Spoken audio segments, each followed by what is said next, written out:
I traveled to Caracas by air, of course, landing at Maiquetía, right on the shore of the Caribbean.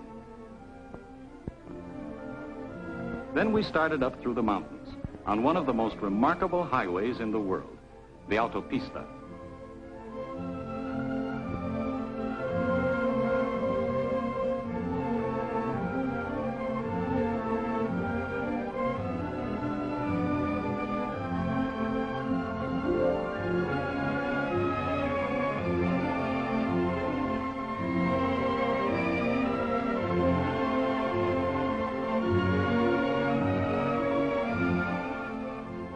It took us just 20 minutes to climb to 3,000 feet, the altitude of Caracas.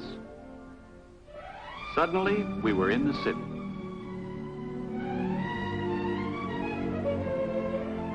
It's laid along a narrow valley just behind the coastal mountains.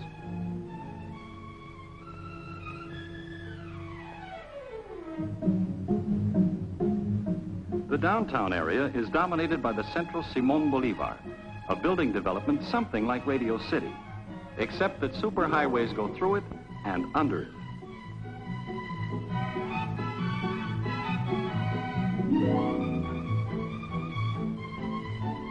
I had the driver take me for a ride around the city.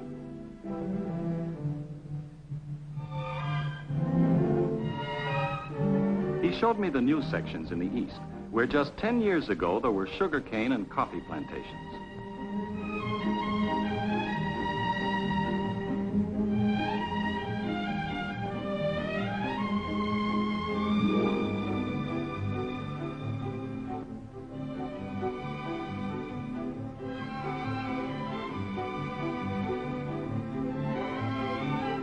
They use a tremendous amount of color on the buildings, sometimes just to vary the pattern.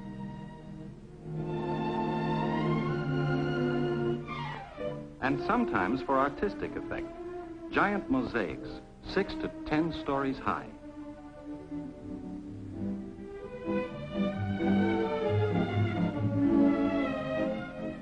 Some of the residential areas are almost futuristic.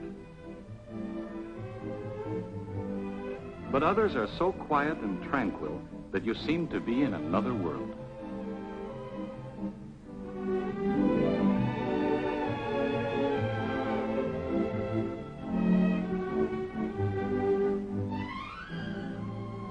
Since that first day, I've spent most of my time studying Spanish. I'm even writing this letter between classes. But tomorrow is Sunday, and I expect to see more of the city. I've told you how modern much of Caracas is. Well, if the rest of the place is modern, they'll have to coin a new word for University City. Believe me, this is no ivy-covered campus. University City is one of the impressive sights of Caracas, another example of the prosperity oil has helped to bring to Venezuela.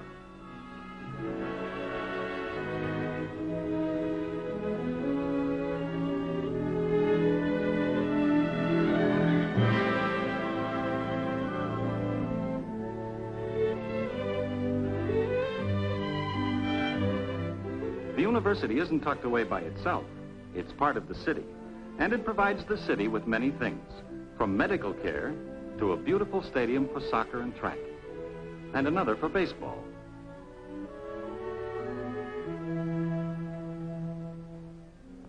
The Caraqueños are especially proud of their low-rent housing projects, huge apartment buildings in clusters on the hillsides.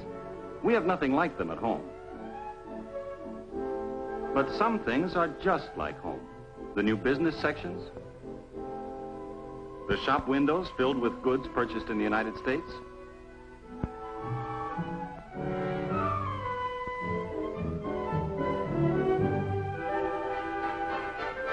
and the familiar look of all the American cars, not to mention the traffic.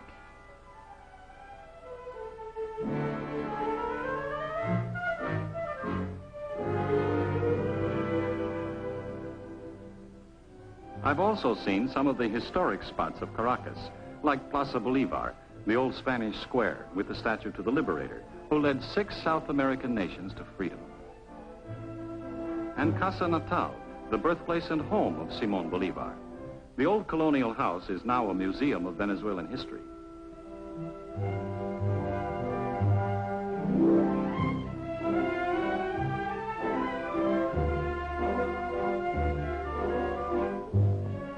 I was told that many families in Caracas still live in gracious old homes like Bolivar's, showing only blank walls on the outside and looking toward beautiful inner patios open to the sky.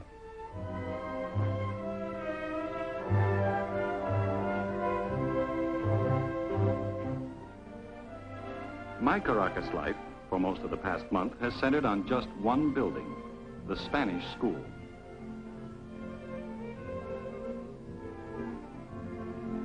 We Norte Americanos study Spanish 8 hours a day, 5.5 days a week. It's been hard work, but it's been worthwhile. Señor Moore, ¿dónde trabaja usted? Yo trabajo en Lagunillas con la Creole Petroleum Corporation. Perfectamente bien, señor Moore. I'm really learning the language now. Just wait until you hear me when you reach Maracaibo next week.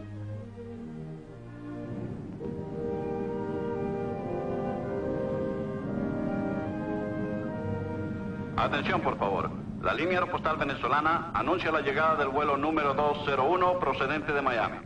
LAV, the Venezuelan airline, announces the arrival of flight 201 from Miami.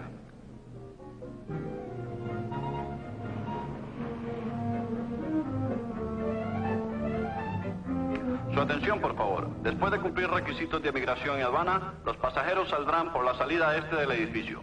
Following immigration and customs clearance, passengers will exit at the east end of the terminal.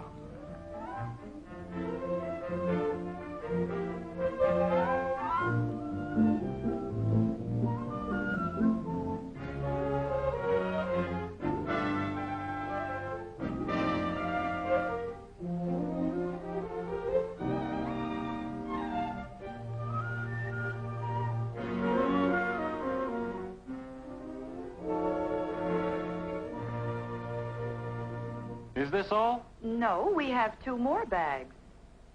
Tenemos más equipaje. Wait, Jim. Tenemos 2 maletas más. Una grande y una pequeña. La pequeña es mía. Oh, no. We've been studying Spanish, too. Well, that's how it goes. You work hard to impress your family, and they end up telling the porter what luggage he has to find. It's good to have them here, though, and I'm looking forward to a good life with them during this assignment in Venezuela.